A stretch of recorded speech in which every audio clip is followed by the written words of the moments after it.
Bom dia, amada igreja, a paz do Senhor. Que bom que você veio, apesar da chuva, apesar do frio. Sejam todos bem-vindos à casa do Senhor. Nós estamos na casa do Pai, mais uma vez, para quê? Para cultuar, para adorá-lo. Por quê? Porque Ele é bom e porque as suas misericórdias duram para sempre. Amém? Então, se você veio aqui hoje, você crê nele, não crê? Você tem fé em Deus? Porque em Hebreus 11, 6 diz, de fato, sem fé é impossível agradar a Deus, porquanto é necessário que todo aquele que nele creia, que ele existe e que se torna galardoador daqueles que o buscam. Se você está aqui hoje, você crê que esse Deus é poderoso, esse Deus ama você, esse Deus cuida de você, esse Deus cura você, é esse Deus que nós temos tão maravilhoso, e como nós cantamos antes, não vale a pena existir sem Ele. E se nós estamos aqui hoje, amados, glória a Deus, porque Ele te trouxe, porque Ele te ama, porque Ele quer falar com você. Amém? Senhor, eu quero te agradecer por esse dia, por esse culto, Pai. Toma-nos agora, Senhor. Toma as nossas mentes, os nossos corações, Senhor. Toma a mim, Senhor. Não tenho nada, Senhor. Tudo vem de Ti, Senhor. A palavra é Tua, Senhor. Então, usa-me do jeito que Tu queres. E eu te peço agora, Senhor, conecta-me ao Teu coração e à Tua mente, para que eu seja usada por Ti, Senhor, como Tu queres. E também aquieta os nossos corações agora. E eu te peço, Senhor, que tudo aquilo que não procede desse lugar, que saia desse lugar agora. Senhor, e que nós venhamos nos conectar ao Teu coração e à Tua mente, Pai. Que a Tua palavra faça aquilo que Tu queres. E que o Espírito Santo, o doce Espírito Santo, tenha que possa reinar aqui totalmente no nosso meio. Que possa estar aqui para fazer o que lhe apraz. Assim eu te agradeço e te louvo em nome de Jesus Cristo. Vamos abrir as nossas Bíblias em 1 Reis. 1 Reis 19, 1.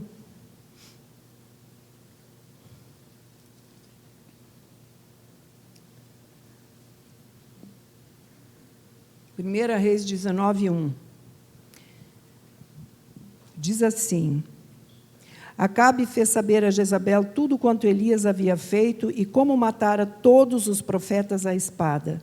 Então Jezabel mandou um mensageiro a Elias a dizer-lhe: façam meus deuses como lhes aprouver, se amanhã a essas horas não fizer eu a tua vida como fizeste a cada um deles. Temendo, pois, Elias levantou-se e para salvar a sua vida se foi e chegou a Berseba, que pertence a Judá, e ali deixou o seu moço. Ele mesmo, porém, se foi ao deserto, o caminho de um dia, e veio e se assentou debaixo de um zimbro e pediu para si a morte e disse: basta, toma agora o Senhor a minha alma, pois não sou melhor do que meus pais. Deitou-se e dormiu debaixo do zimbro. Eis que um anjo tocou e lhe disse: levanta-te e come. Olhou ele e viu junto à cabeceira um pão cozido sobre pedras em brasa e uma botija de água. Comeu, bebeu e tornou a dormir. Voltou segunda vez o anjo do Senhor, tocou-lhe e lhe disse: levanta-te e come, porque o caminho te será sobremodo longo. Levantou-se, pois, comeu e bebeu, e com a força daquela comida, caminhou 40 dias e 40 noites até Horebe, o monte de Deus. Ali entrou numa caverna, onde passou a noite, e eis que lhe veio a palavra do Senhor e lhe disse: que fazes aqui, Elias? Ele respondeu: tenho sido zeloso pelo Senhor, Deus dos exércitos, porque os filhos de Israel deixaram a tua aliança, derribaram os teus altares e mataram os teus profetas à espada. E eu fiquei só e procuram tirar minha vida. Amém. Nós vemos aqui esse homem, Elias.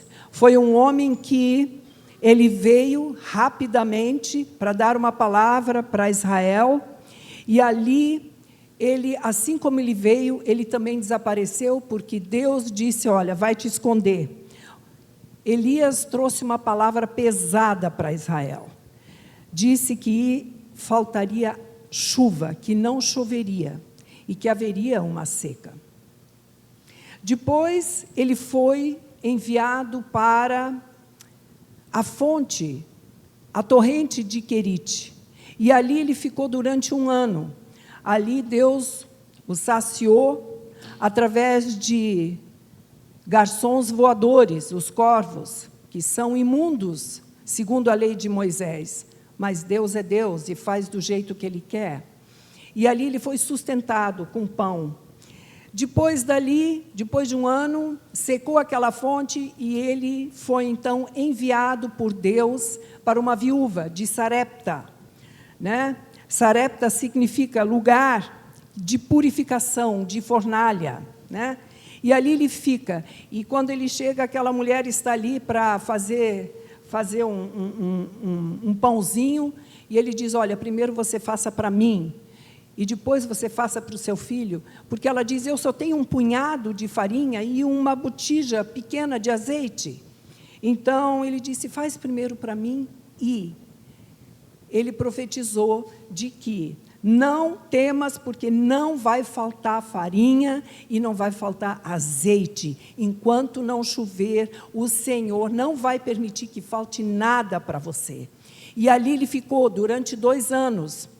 E no final, o filho dessa mulher ficou doente. E essa mulher, então, essa mulher era pagã.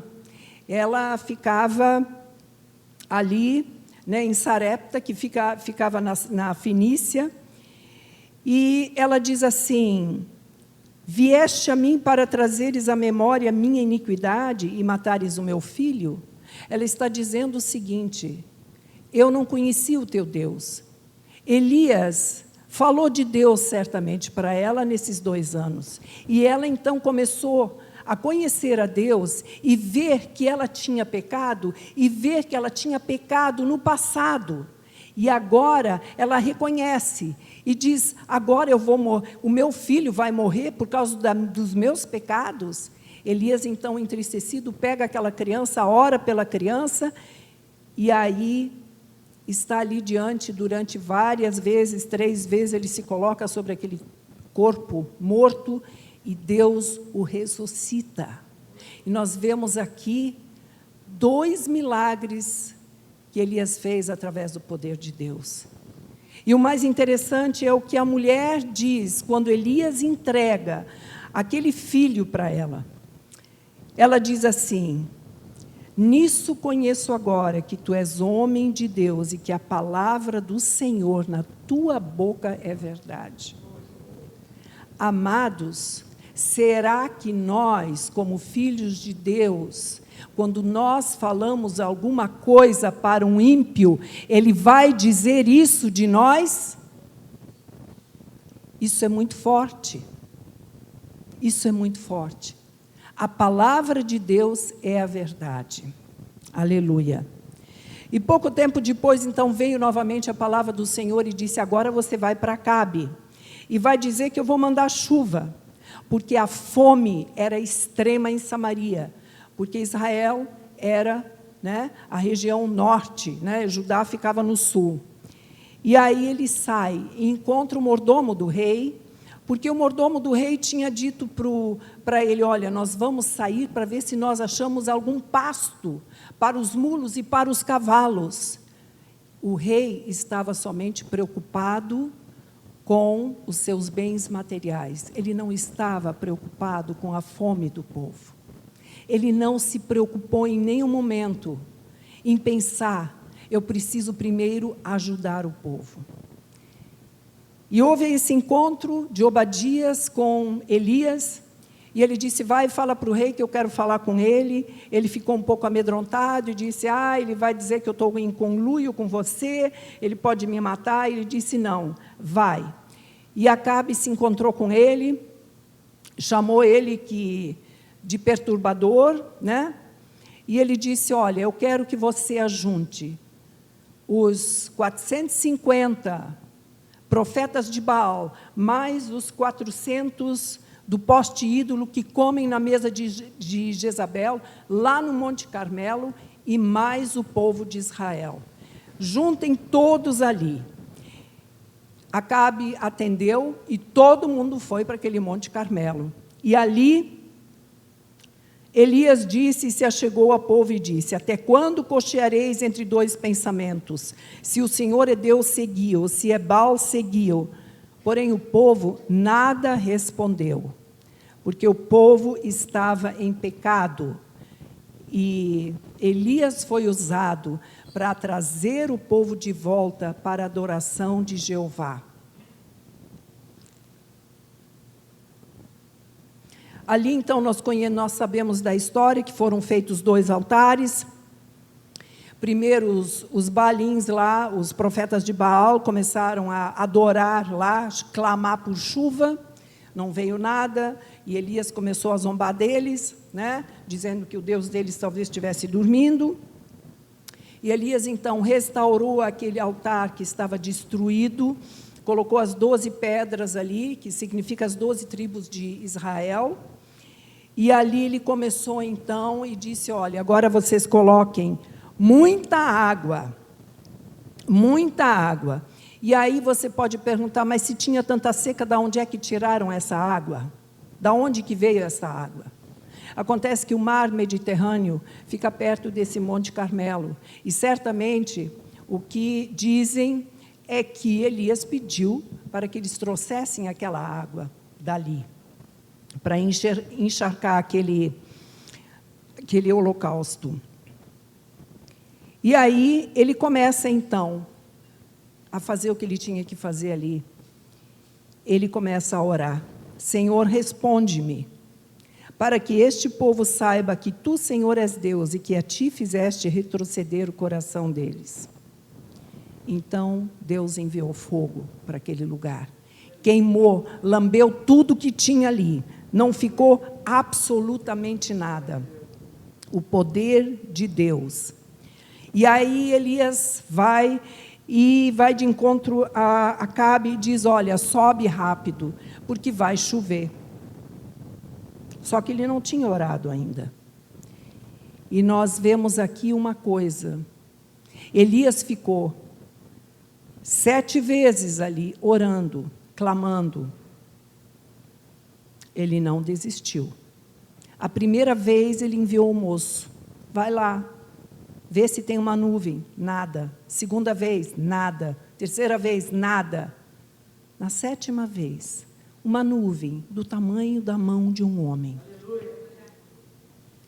E aí ele diz: vai lá, corre e avisa que vai chover. E aí começou a chover.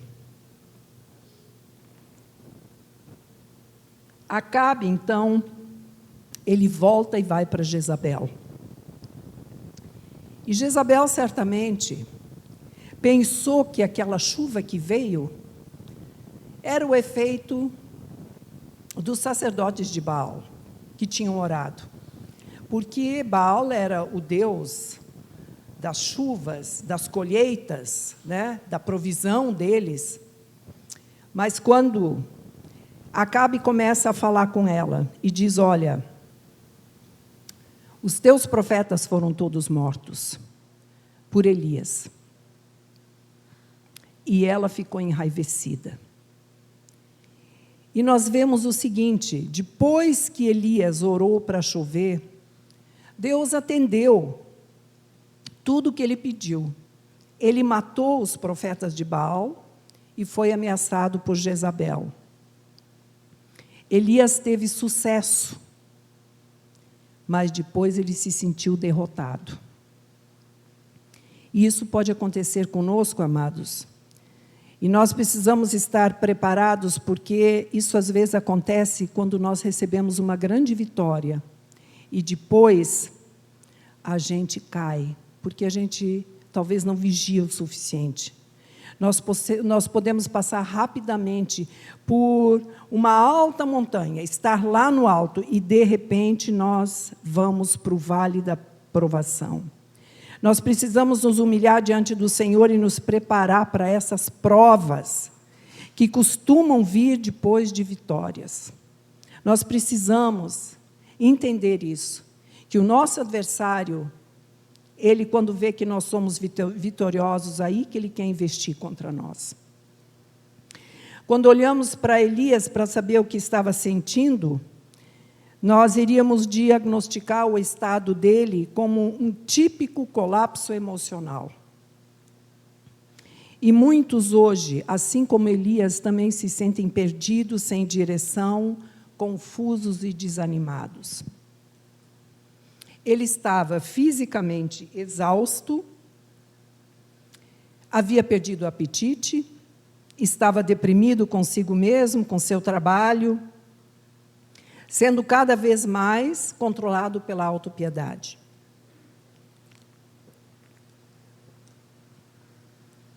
E aí ele diz, eu fiquei só, estou sozinho. Em vez de buscar ajuda de outros, Elias se isolou. E o pior de tudo, ele quis morrer.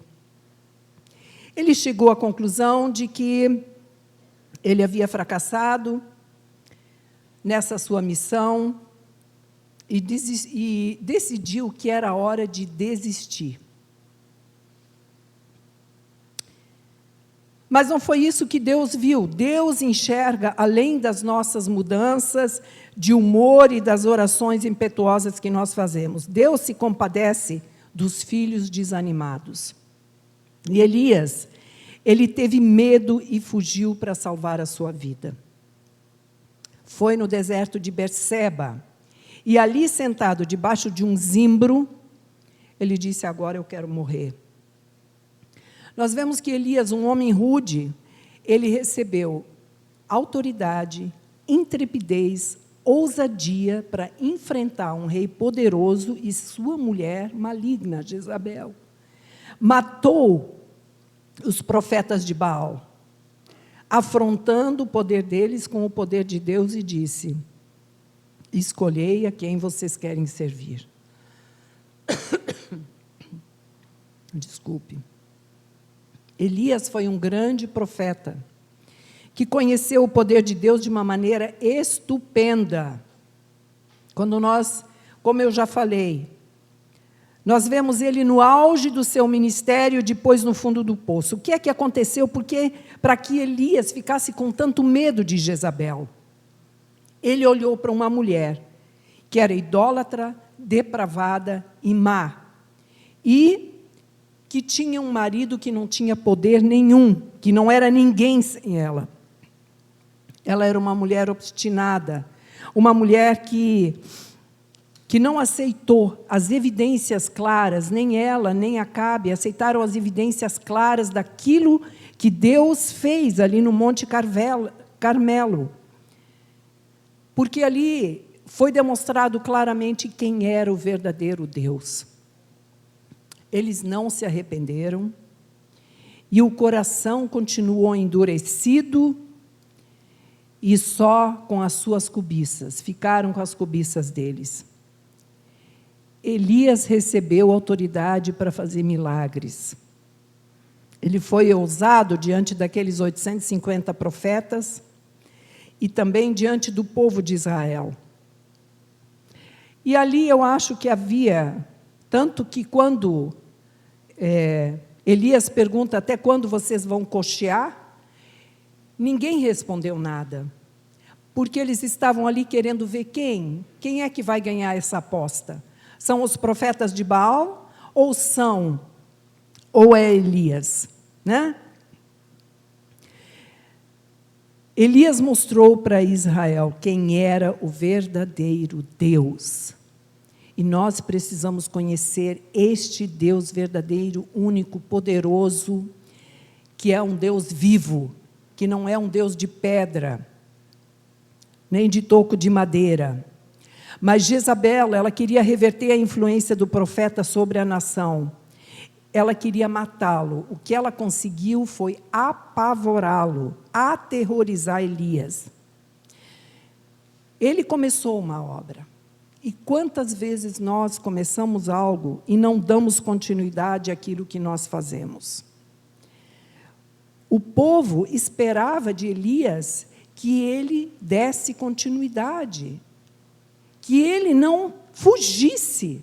O povo conheceu a Deus, sim, mas agora eles estavam precisando de uma direção. E Elias, com medo, fugiu. Isso acontece porque alguém dá motivos para não fazer aquilo que nós, e não concorda com aquilo que nós, às vezes, vamos fazer, mesmo quando nós sabemos que é da vontade de Deus. Nós deixamos que homens e circunstâncias, né, nos amedrontem, e aí a gente fica em cima do muro. Hoje não se pode mais falar nada porque vai machucar, vai ferir. Hoje não pode mais haver uma palavra de exortação para ninguém, porque isso fere, se machuca, e aí, sabe como é que é? A pessoa desaparece. Em Jó 5,17. Abram lá. Jó 5,17.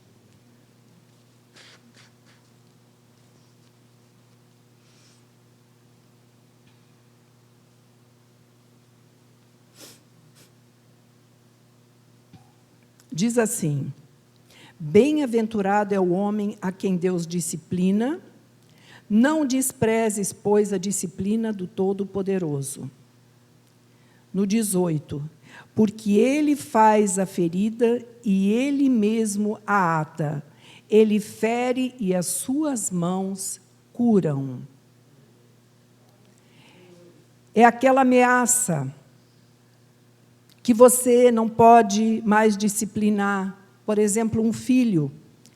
Porque ele vai ficar traumatizado. Isso ele vai ficar se ele não for.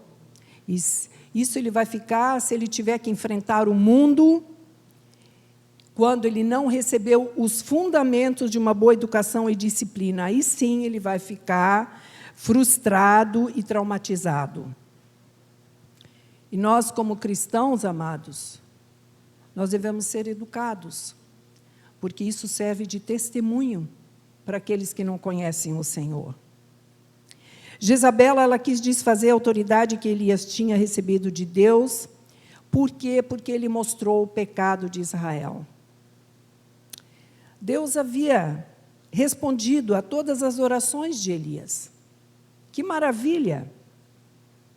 Primeiro não choveu, e depois de 3 anos choveu. Lá, ele fez a farinha multiplicar, ele fez com que o menino fosse ressuscitado. Durante 3 anos, Elias não tomou nenhuma decisão sem perguntar e ouvir ao Senhor. Nesses 3 anos, ele seguiu rigorosamente aquilo que o Senhor falava. Mas aqui agora, nós vemos que ele corre adiante do Senhor para salvar a sua vida. Ele não perguntou ao Senhor: olha, Jezabel quer me matar, o que eu vou fazer? Ele não ouviu, ele tomou a decisão própria dele. Por quê? Porque a essas alturas ele estava vivendo de aparências e sem fé. Porque Jezabel mandou matar 850 profetas, isso apavora. Pensem, olha quantas pessoas nós somos aqui, agora pensa 850, é muita gente. E aí veio o medo. O medo, nós sabemos que apavora. O medo tira o foco de Deus. E o engraçado é que ele esqueceu muito rapidamente do poder de Deus. Sentiu-se abandonado, fracassado, cansado, com fome, e acrescido com tudo isso, uma falta de fé, de incredulidade. E isso levou Elias a uma profunda depressão. Além disso, ele teve orgulho e autopiedade. Talvez a expectativa de Elias era que Acabe e Jezabel se arrependessem e servissem ao Senhor, que reconhecessem que Deus é o Senhor verdadeiro. Era isso que ele queria alcançar. Mas isso não aconteceu. E isso foi a maior frustração dele. O povo todo se rendeu a Deus, mas ele queria que Acabe e Jezabel se rendessem. Quando um servo de Deus sai da vontade de Deus, ele está sujeito a cometer todo tipo de insensatez. Ele pode falhar naquilo que são os pontos mais fortes dele. Elias recebeu autoridade. E por que não usou dessa autoridade diante de Jezabel? E hoje nós vemos isso muitas vezes. Pessoas que deveriam ter autoridade, não têm. Pais não têm mais autoridade. Líderes, governantes. A igreja não tem mais autoridade. Não tomamos posse da autoridade que Jesus nos deu. É claro que nós não vamos ter autoridade se a nossa vida está em pecado e se a nossa vida não está no altar. E por que a gente perde a autoridade? Porque nós nos deixamos intimidar pelos homens e pelas circunstâncias. Cada cristão recebeu uma posição de autoridade que vem os talentos que são concedidos por Deus, vem os dons que são concedidos por Deus. E o que é que nós fazemos deles? Como é que nós usamos os nossos dons? Cada um de você recebeu dons e talentos. E sabe o que o Espírito Santo me disse? Ele disse o seguinte: olha, vocês não estão usando o que eu dei para vocês. Por isso que vocês estão fracos, doentes, desesperados, com medo. Porque a igreja não está usando aquilo que o Senhor já deu. E Deus está dizendo para nós hoje: eu dei autoridade para vocês. O que é que nós temos feito dela? Quando nós olhamos para Elias, ele recebeu autoridade. E aí, muitas vezes, quando eu digo, puxa, mas você pode fazer isso, pode fazer aquilo, e aí a pessoa diz, não, mas eu não sei fazer nada, eu não sirvo para nada. Como não? Tem algo que todos, amados, podem fazer. E o que a igreja, no momento, está mais necessitando é de oração. Deus te deu uma boca para louvar, para adorar, mas para você orar. Sabe? Você tem que orar. Eu tenho que orar mais. Se nós estamos na situação que nós estamos agora, é por falta de oração. Nós temos autoridade através da oração. Elias, toda vez que fez milagres, ele orou. Deus quer nos usar. Aleluia. E aí você diz, eu não sei fazer nada. Eu não posso fazer nada. Ore. Ore pelo seu irmão, ore pela sua casa, ore pelo seu pastor, ore pelos governantes, para que eles se convertam, que sejam homens honestos. Ore pelo nosso país, pela nossa nação. Não sei fazer nada. Todos nós podemos trabalhar para Deus. Só que tem uma coisa, amados. Deus usa aqueles que têm disposição. Se você não quer, Deus vai pegar outro. Deus usa outra pessoa. Mas Deus quer te usar, porque Ele te ama.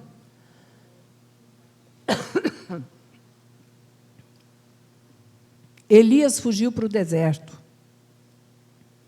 Ele ficou frágil, desanimado, cheio de autopiedade. E nós até podemos entender. Ele estava cansado, exausto. E aí, Quando se está assim, parece que tudo dá errado. A mente está cansada e você não consegue raciocinar, você não faz nada certo. Ele queria a morte e se sentiu abandonado, porque ele deu mais atenção às palavras de Jezabel do que ao poder de Deus. Elias estava enterrando tudo que Deus havia dado. Será que nós estamos enterrando também aquilo que Deus nos deu? Eu quero dizer uma coisa, você pode dizer, eu não sei fazer nada, mas se você pedir, Deus vai te capacitar. Amém? Sabe, Elias estava enterrando tudo, mas a misericórdia de Deus, ela nos alcança, e alcançou Elias, reavivando nele a chama que estava apagando. Deus nos dá ousadia e intrepidez, mas às vezes nós colocamos isso na caverna e fica lá, adormecido. Nos deixamos intimidar com facilidade, impedindo que Deus, que quer fazer alguma coisa através de nós, não possa fazer. Crentes intimidados perdem a sua autoridade espiritual, e assim a habilidade de Deus de operar através de nós, ela fica inativa e ela adormece. Porque a intimidação, ela quer sufocar você com um sentimento de inferioridade e de medo. O objetivo da intimidação é restringir suas ações daquilo que você faz e fazer você ficar submisso ao medo e aquelas circunstâncias.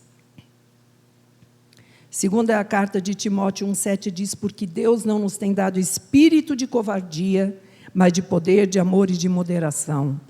Quando nós recuamos em submissão, nós nos tornamos servos, escravos daquele que nos intimida. E aí, nós não vamos ser mais livres para fazer a obra de Deus, para cumprir a vontade de Deus. Os nossos talentos, aquilo que nós possuímos, os nossos dons, eles não vão poder operar. Deus não vai poder operar através deles. A autoridade, ela foi roubada para ser usada contra nós. Esse é o objetivo. E a origem da intimidação e do medo vem da onde? Onde é que está a raiz disso? Está no nosso adversário, Satanás. Sabe por quê? Vem lá do Éden. Quando Adão e Eva comeram da fruta e, de repente, viram que estavam nus. E Deus, na virada do dia, chama eles, sempre estava ali presente com eles, na virada do dia, vai lá e pergunta, ô Adão, onde é que você está? E ele diz, porque eu tive medo, eu me escondi porque eu tive medo, estava no meio das folhagens, dos arbustos, porque eu estava nu, fiquei com medo. Você comeu daquela fruta? Sim. O medo vem de Satanás. Porque a palavra de Deus diz que o verdadeiro amor lança fora todo o medo. Deus é amor, Satanás é terror. Porque o nosso adversário, ele nos ataca através de pensamentos, imaginações, visões, e ele sempre vai usar circunstâncias sutilezas para nos atacar, porque ele quer limitar e controlar as nossas vidas. E esse espírito de intimidação, ele começa a liberar confusão, desânimo e frustração. E tudo isso aconteceu com Elias. O alvo é que você perca a sua própria perspectiva. Isso é, você vai olhar certas coisas e vai querer fazer, e quando você vê naquela perspectiva, você vê tudo difícil, tudo complicado, e você começa a desanimar, e acha que tudo é impossível. Quanto mais forte a intimidação, mais desânimo e desespero. E, amados, se não houver um tratamento para isso, nós podemos fazer coisas que nós nunca faríamos se não estivéssemos sobre essa influência. E este é o alvo da intimidação. tirar a nossa autoridade. Dizer que você não tem autoridade nenhuma. Quando nós estamos intimidados, entregamos essa posição. Entramos na caverna e adormecemos ali. E ali ficam os nossos dons e os nossos talentos. Muitos não querem ser tratados. Semana passada nós tivemos um tratamento. Glória a Deus. Porque esta falta de disposição e vontade de querer ser tratado leva muitos ao engano. E nós não podemos negligenciar a pureza do nosso coração. Deus procura um coração limpo, puro, obediente e santo. Deus não procura o poder, mas Ele procura um caráter firme. Esta deve ser a prioridade do cristão. Essa deve ser um caráter, um alvo, um caráter que agrade a Deus. Por que o caráter?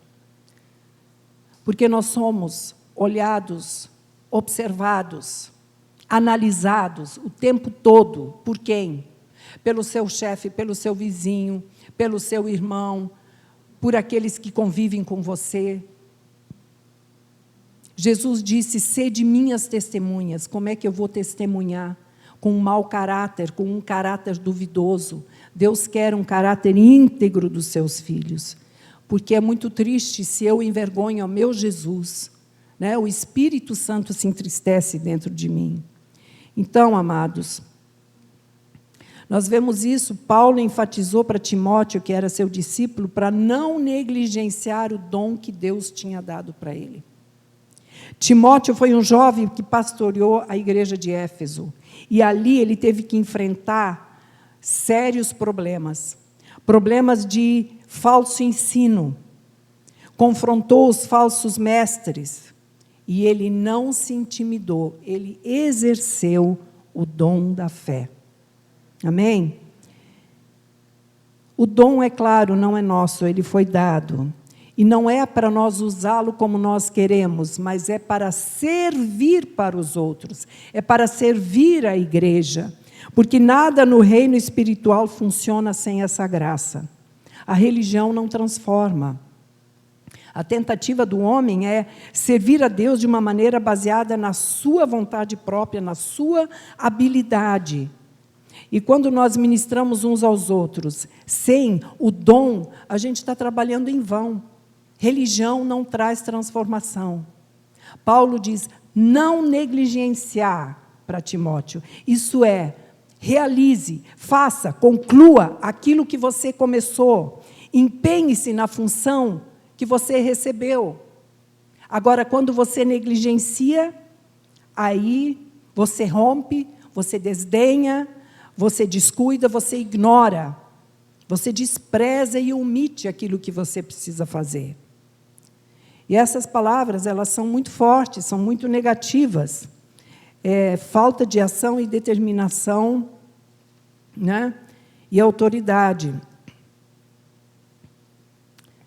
As pessoas sabem que precisam aprimorar o caráter para ficar parecidas com Deus.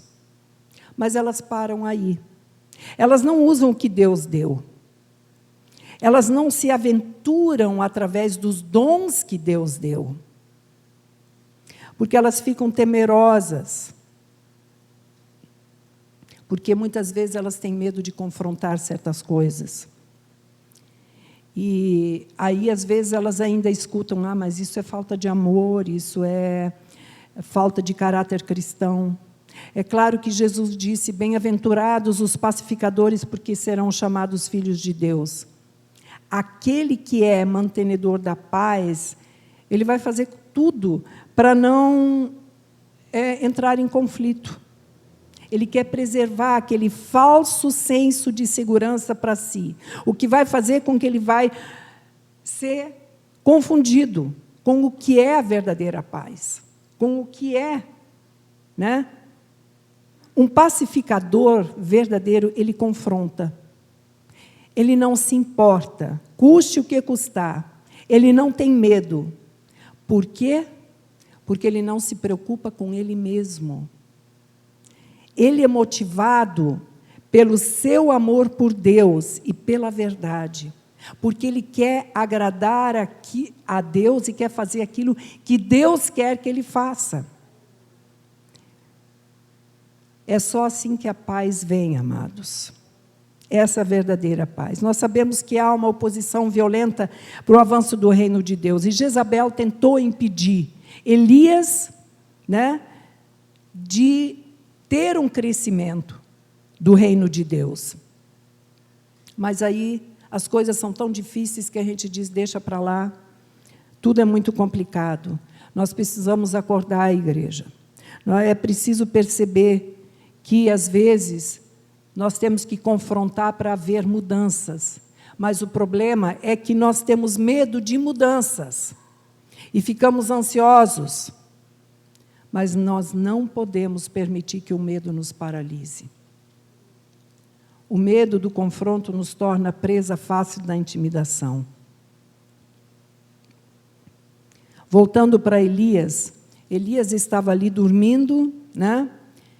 E ali ele recebeu, quando ele acordou, ele foi acordado por um anjo, foi alimentado, dormiu de novo, pela segunda vez, veio o anjo novamente, esse anjo se refere a Jesus, foi ele que pôs a mesa, está ali porque está em letra maiúscula, porque o anjo diz, coma, porque você vai 40 dias e 40 noites você vai andar, você precisa de força. E a gente não sabe por que Elias queria, né? Mas talvez Elias quisesse imitar a Moisés, que passou 40 dias no Monte Horebe. Elias teve que tratar da adoração a Baal. Moisés teve que tratar da adoração do bezerro de ouro.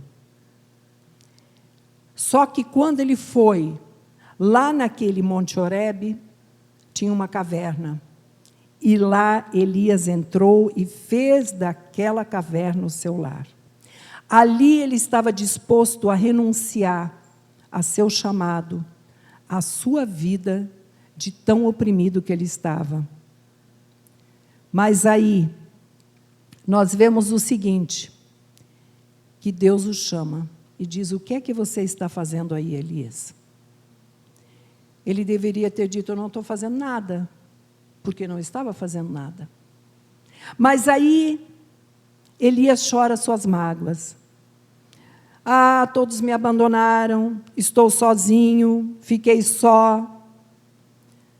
Ficou abandonado? Todos abandonaram? Não. Ele fugiu. Ninguém abandonou. Ah, quiseram me matar. Não, só Jezabel. Aqui ele transmite uma ideia de que ele era indispensável na obra de Deus, mas nenhum servo é indispensável. E Deus, então, mais uma vez, mostrou para Elias o poder dele, através de um vento impetuoso que passou naquela caverna, de um terremoto que abalou aquele monte, de um fogo, e nada disso fez com que Elias saísse da caverna. Mas quando veio aquele cicio, aquela voz suave, algo suave, ele saiu. Deus, Ele nos chama em amor, com amor. Se você está numa caverna, meu irmão, Deus está te chamando para fora hoje.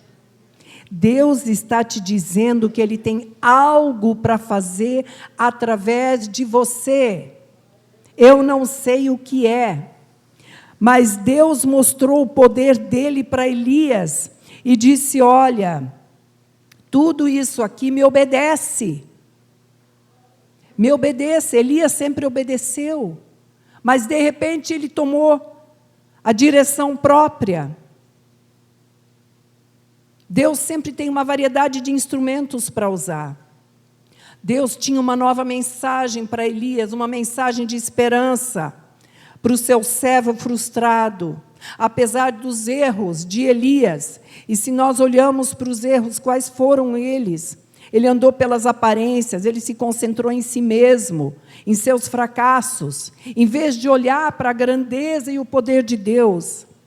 E, além disso, ele não preparou novos servos para o futuro. Ele se isolou do povo. Ele saiu fora. Portanto, ele perdeu estímulo, ele perdeu força da sua comunhão e oração. Mas Deus o tira para fora da caverna. Deus ativa novamente o serviço dele. E Deus quer nos usar hoje. Deus está dizendo para você: ative o seu dom. Não fique dentro da caverna. É tempo de recomeço. É tempo de começar tudo de novo. Elias, ele teve que voltar novamente pelo caminho que ele veio, porque ele teve que recomeçar. Deus não tinha acabado a obra com ele ainda. E hoje Deus está dizendo para a igreja que você e eu, nós temos que recomeçar, que nós não podemos nos deixar intimidar pelo medo, por tudo isso que está aí fora. Elias passou por uma seca tremenda. Elias teve que matar 850 profetas. Elias foi perseguido, achou que ia ser morto. Ele passou por inúmeras circunstâncias. Estava cansado, frustrado. E muitos de nós estão assim hoje, frustrados, cansados dessa situação. E nós entendemos isso, mas Deus te diz hoje: sai da caverna. É tempo de recomeço. Não fique mais parado. Não diga que você está sozinho. Congregue. Fique com os irmãos. Venha receber a oração. Venha receber palavra. Comece a adorar o Senhor. Volte-se para o Senhor novamente. Como nós cantamos, não vale a pena existir sem Deus. Amados, Ele nos ama tanto. Ele quer você. Creia nisso. Nós somos encorajados a exercermos a autoridade que Jesus nos designou. Quando encorajo, eu glorifico a Deus, porque devolvo ao próximo aquilo que eu já recebi. Encorajando o meu irmão, eu obedeço a Deus. 1 Tessalonicenses 5,11 diz: consolai-vos, pois uns aos outros, e edificai-vos reciprocamente, como também estáis fazendo. Encorajando o meu irmão, eu fortaleço a minha fé. Animem uns aos outros, a fim de que nenhum de vocês seja enganado pelo pecado. Quando eu encorajo o meu irmão, eu abençoo o meu irmão. Amados, Jesus, em Mateus 10:11, Jesus diz: tendo chamado seus 12 discípulos, deu-lhes Jesus autoridade sobre espíritos imundos, para os expelir e para curar toda a sorte de doenças e enfermidades. Jesus não deu só autoridade aos discípulos, Ele deu para cada um de nós. Que vocês recebam hoje, em nome de Jesus. Tomem posse dessa autoridade que Jesus está dando para a igreja. Ele já deu, mas você tem que ativar essa sua autoridade. Você tem que usar. Quanto mais você usar, mais autoridade você vai ter. É isso que nós temos que entender. Amados, se agarrem àquilo que Jesus disse. Você está aqui para ser bênção. Você está aqui para, curar os enfermos, para libertar os cativos, para pregar o Evangelho. É tempo, amados, é tempo de recomeço. Amém, igreja? Pastor, o senhor quer falar alguma coisa? Era isso que eu queria falar para a igreja hoje. Vamos sair da caverna. Vamos sair para fora. Deus tem algo bom para cada um de nós. Curvem suas cabeças, vamos orar. Deus é bom o tempo todo, Deus é bom. Deus nos chama em amor, Deus não nos avilta, Deus não nos obriga, mas Deus nos chama em amor para nós servi-lo. Aleluias. Senhor Jesus, coloque sua mão no seu coração, curve a cabeça. Senhor, eu quero te pedir nessa manhã, pela igreja, por todos os meus irmãos, pela minha vida. Senhor, dá-nos coragem. Dá-nos coragem, Senhor, para exercermos a autoridade que Tu nos deste. Ajuda-nos, Senhor, a sairmos da caverna. Que os nossos dons e talentos não sejam enterrados, Pai. Tu tens algo de bom. Tu queres usar cada um de nós. Ah, Senhor, vai, Senhor, aflorando esses dons em cada um. Que ninguém tenha medo.